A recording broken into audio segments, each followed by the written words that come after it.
Each week, the Bible as Literature podcast brings you in-depth discussion of the biblical text in a format short enough for your morning commute, but long enough to be substantive, posing difficult questions meant to keep you engaged. If you value this work, please consider donating as little as 25 cents per episode. That's just $1 per month. To learn more, please visit patreon.com/Bible. That's patreon.com/Bible. Thank you. Hi, this is Father Marc Boulos with the Bible as Literature podcast. When we hear a story of judgment in the Bible, our natural tendency is to try to identify the good guys versus the bad guys so that we can make ourselves one of the good guys. In this sense, we're no different than the slaves in the parable of the wheat and the tares. We want to be on the right side so that we can remove the ones whom we decide are on the wrong side. However, in the parable, the Lord and Master of his slaves prevents us from doing so in order to protect his wheat. As a result, both the wheat and the tares are forced to live together in God's field until the time of the harvest. In the meantime, no one is allowed to judge anyone or to separate one kind of person from another. Richard and I discuss the Gospel of Matthew, chapter 13, verses 24 to 30. You're listening to the Bible as Literature.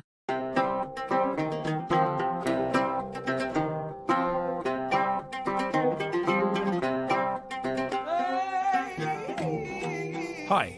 This is Father Marc Boulos. And this is Dr. Richard Benton. And you are listening to episode 304 of the Bible as Literature podcast. The Gospel of Matthew began with an anti-kingly genealogy. Then we were emasculated by the proposition of Jesus as the shepherd king, was born in the city of David, and then we were slammed, and I'm using these words purposefully, Richard, we were slammed by the Sermon on the Mount, all in anticipation of the kingdom.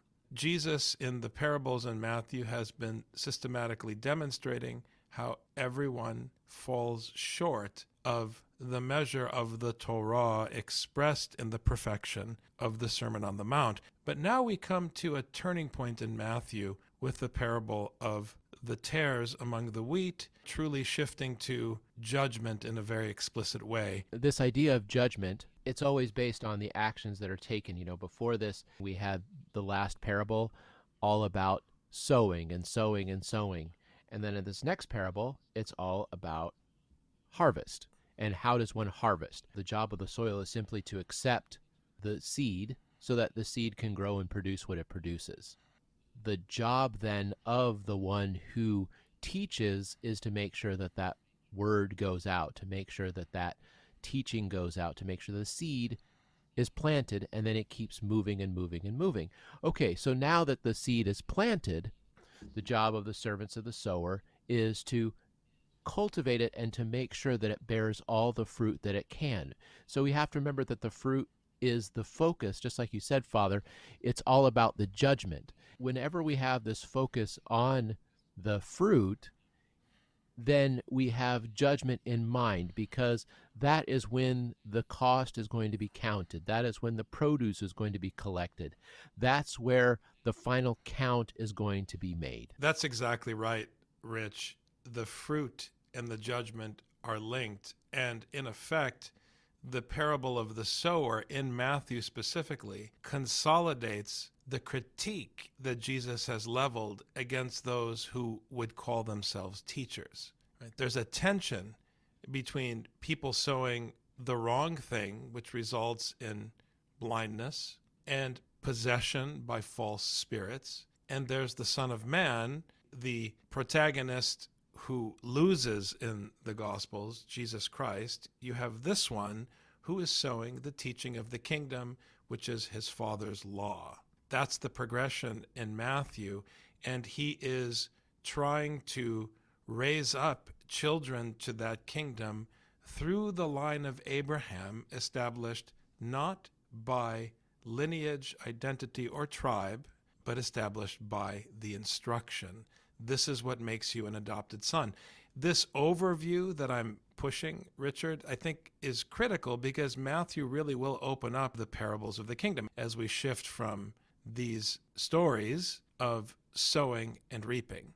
Jesus presented another parable to them, saying, "The kingdom of heaven may be compared to a man who sowed good seed in his field. But while his men were sleeping, his enemy came and sowed tares among the wheat and went away." And here, Rich, I'll just mention for those who don't know that the tares are a kind of weed that looks like wheat. So in scriptural terms, anything that appears to be divine but is in fact not what it appears to be pertains to the devil, because that's the symbolism, for example, in Revelation of the number 6. 7 is the divine number. 6 represents the imposter. That's why 3 6s represent Nero. The 3 6s emphasize that Nero truly is the Antichrist. In the Greek language, if you take the name of Nero to its numeric equivalent, it spells out 666. So it's a symbol very clearly in the text that shows, in the case of Revelation, how Nero is an imposter. And here, the tare functions the same way. It's an imposter in God's field. And this imposter, I think the reason why this is so important, Jesus keeps bringing up these problems that come up in this process. Jesus is not naive that by presenting the kingdom, then all is well. I mean, in the previous parable, you sow the seed, and you already know ahead of time that a good portion of it is not going to bear any fruit whatsoever. In this parable, the kingdom of heaven is like a man who sowed good seed in his field. The kingdom is sowing this good seed. It's teaching this good teaching. But immediately, Jesus recognizes that there's going to come along somebody who's going to want to mess it up. And this is linked to the option in the previous parable of the weeds coming up and choking out the good plants. And that is the deceitfulness of riches, the cares of the world, that sort of thing. The kingdom is always going to be set against the cares of this world. And Jesus knows right away. Now, in the previous parable, they just kind of come up. He doesn't explain any origin of these weeds. But here, there's an enemy who specifically comes to mess up the kingdom. If we relate it to the previous parable with distractions of the cares of this world and riches, this is no accident that there's some other teaching, another kingdom that human beings might want to follow. The kingdom is sown with good seed, but there's always someone who wants to distract from the kingdom so that you follow the riches and the power and the cares of this world. But when the wheat sprouted and bore grain, then the tares became evident also. You were alluding to this earlier, Rich, that when the time for the harvest comes, when the crop starts to become ready, that's when we can see the outcome. Now in verse 26, it's possible to start differentiating between who was truly sown with the gospel and who was sown with the lie of the devil. There's not an obvious distinction right away between the two. This is the problem, and this is always the trick. I mean, it's like when people say that fascism, when it comes to America, will come in the form of a Bible wrapped in an American flag. I mean, it looks so similar. It sounds so similar. You can't tell the difference immediately between the wheat and the tares. You care so much about the fruit, of course, but there are these weeds that are coming up at the same time, sown by someone who wants to distract from the kingdom. This is the dilemma that Jesus is posing to the disciples. Okay, we've been teaching all this teaching, and here comes this false teaching about the comfort and cares of this world. What are you going to do about it? And then Jesus in the following verses is going to tell them what they're supposed to do about it. But this is the main thing. You've got a mix between the good teaching of the kingdom and the bad teaching of the world. What are you going to do about it if what you care about is the fruit of the kingdom? This next verse, Richard, is critical because once again it introduces terminology from the Greek that is critical to the entire narrative arc of the New Testament. It leans once again on historical context and the original languages. So I'll read it in English and then I'll pull out the Greek phrase that I think is relevant here. The slaves of the landowner came and said to him, "Sir, did you not sow good seed in your field? How then does it have tares?" I'm thankful that in this case, the New American Standard Bible did not shy away from controversy and translated the word thuli as slaves. But there's something unfortunate about the word landowner in English because, again, it loses the richness of the original. Listen to slaves of the landowner rich in the original Greek. Thuli to ikodespotu. The first part of this compound word is ikos, which means house. We have in the New Testament the chief slave, ikonomos, the house law, the house rule. And here we have the house despot. All of this language taken together is steeped in the cultural norms of the Roman household. So these are not servants who work for somebody who owns a piece of land in Wisconsin. These are slaves of the despot of the house. Even more scandalous to me, the word Kyrie, which means Lord, is translated as Sir. So you have the despot of the house, the Lord, which is, a big title. He's the Lord and Master, the despot. This is how we Eastern Orthodox talk about our bishop liturgically. It's very nice insofar as it goes against the grain of Western culture. It's very useful liturgically as a teaching tool, this language, because it's scriptural. And, the guys that are walking around working are slaves. So always keep this in mind. We're talking about the parable of the kingdom of the heaven, I Vasilia ton uranon. So, of course, it makes sense to have the slaves and the master of the house, whom they call Lord. The people who are running the house, who are in charge of collecting the fruit, are slaves to the master who buys all the seed for them. Slaves don't decide what seeds they're going to buy and how they're going to buy them. The Lord comes and says, here are the seed, you need to go plant them.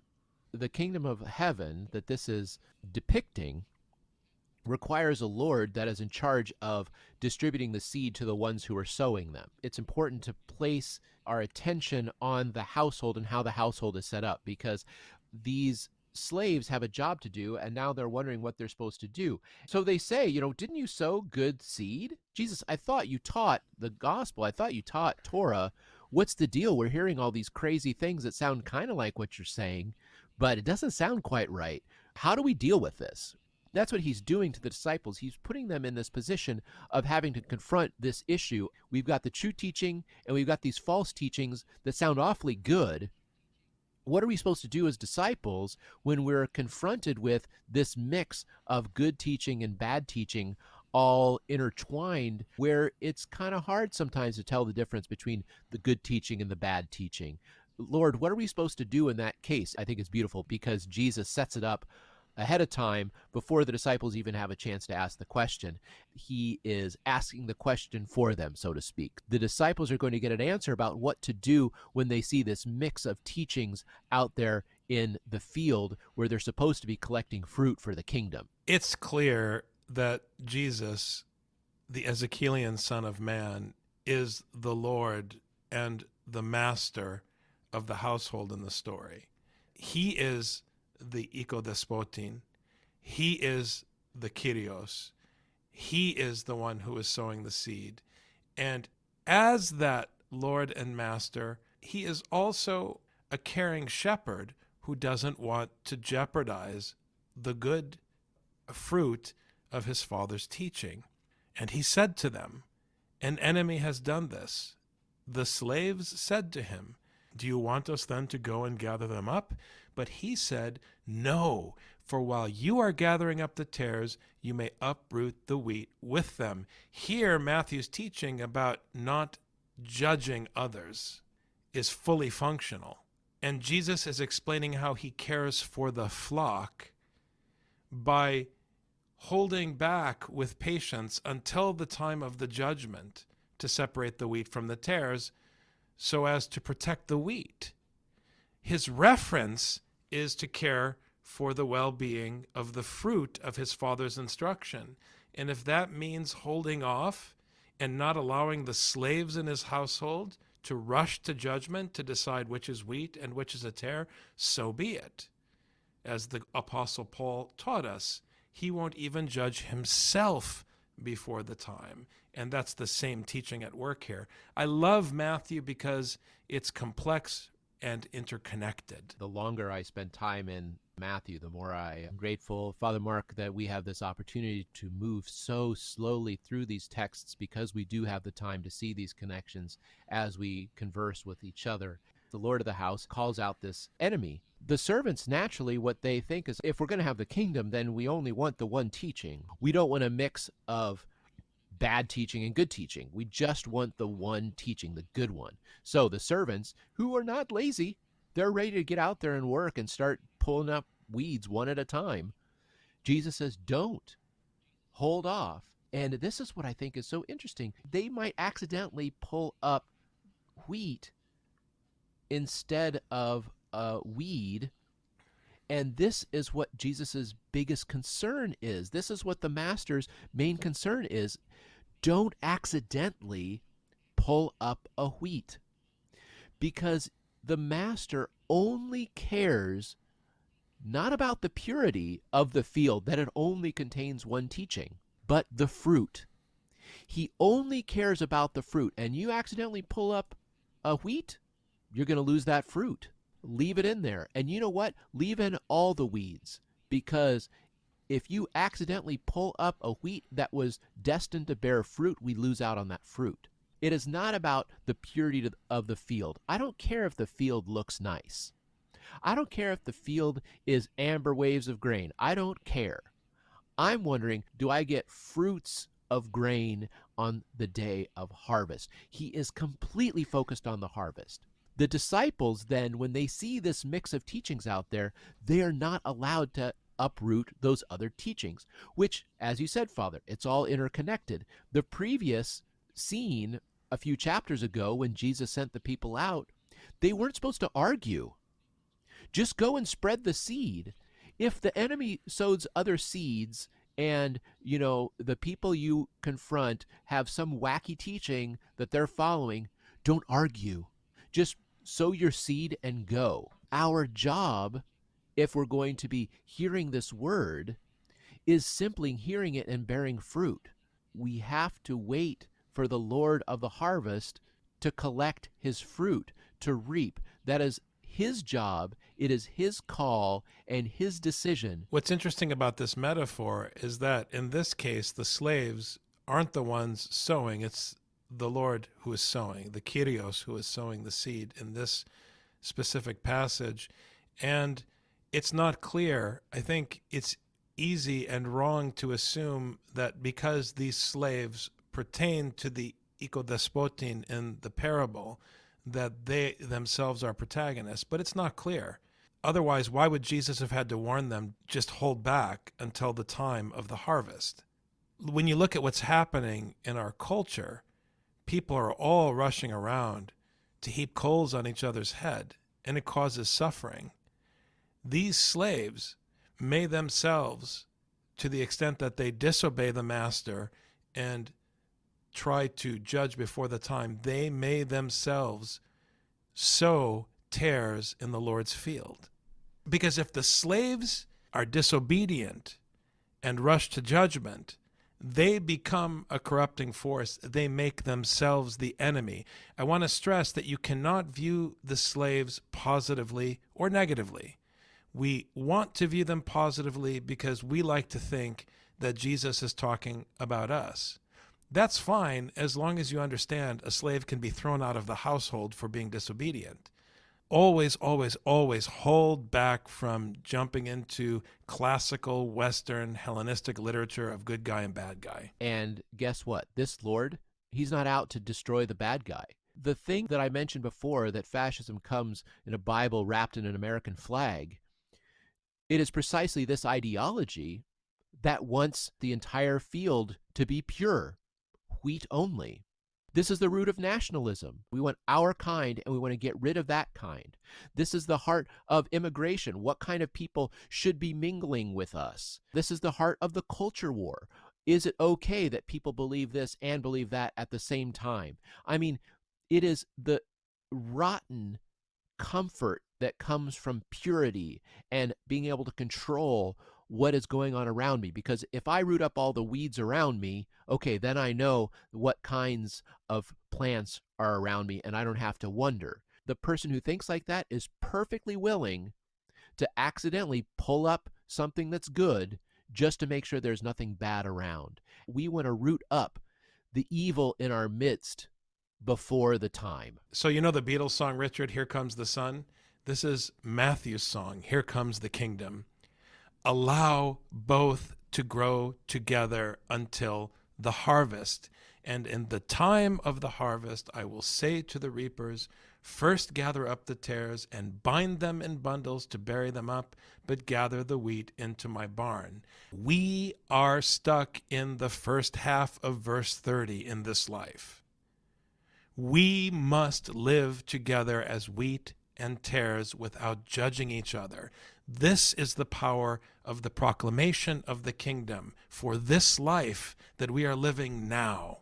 We have to live together. That is the foretaste of the kingdom. Who will be thrown out and who will be kept in will be decided, but until then, we are all in it together. This is the powerful proposition of the New Testament that brought the Roman Empire to its knees. You have no right to subjugate the barbarian. Likewise, the Jew has no right to condescend toward the Greek. You are all growing in God's field, and when the time comes, he will decide who will be bound up and thrown into the fire and who will be saved. It really captures the spirit of table fellowship in the New Testament. The difference between a tare and a wheat is that wheat produces wheat berries. Tares do not. In spite of how much the plant looks the same in its early stages, one produces fruit, the other one does not. The beauty of this parable is that in the end, this is all that the master of the house cares about. He's not going to run a DNA test on each one of the plants to make sure he gets the correct plant in the correct barn. He wants fruit, and whatever isn't fruit, he burns. That's it. If you're a wheat and you're not bearing fruit, you end up in the same place as a tare. It doesn't matter. The beauty of this is the mercy. Rather than choose purity at the early stages, he allows everything to grow up and to mature and to see what happens. So this is a moment of mercy. The servants were ready to judge, were ready for the day of judgment. But the Lord said, you know what? We're going to wait. But not on the basis of purity, not on the basis of ideology, not on the basis of philosophy or what they're saying or the lip service and blah, blah, blah. We're going to wait to see what is produced. And on the day of harvest, on the day of collecting the fruit, that's the day where we're going to see the difference. And this mercy, Richard, that you were talking about holding off until the time, the key takeaway in Matthew is that, like any law, it is trying to create a situation in which life can flourish despite human conflict and human disagreement. The difference is, unlike a human law, Matthew puts us in a position where there's no resolution of who is right and who is wrong. This is a really powerful mechanism in the biblical tradition. You have God constantly telling you that you're wrong through his story, but that we can't finally decide who's right or wrong until the time, and the time happens after each of us is long gone. Which in a way means that Scripture is saying, for the time being, forget about who's right or wrong. It doesn't matter. What matters is living together. This is the life for which Jesus died. This is the life that is the fruit of the commandment, and this is the cause that is worth dying for, which is the life of the world. Thanks very much, Dr. Benton. Thank you, Father.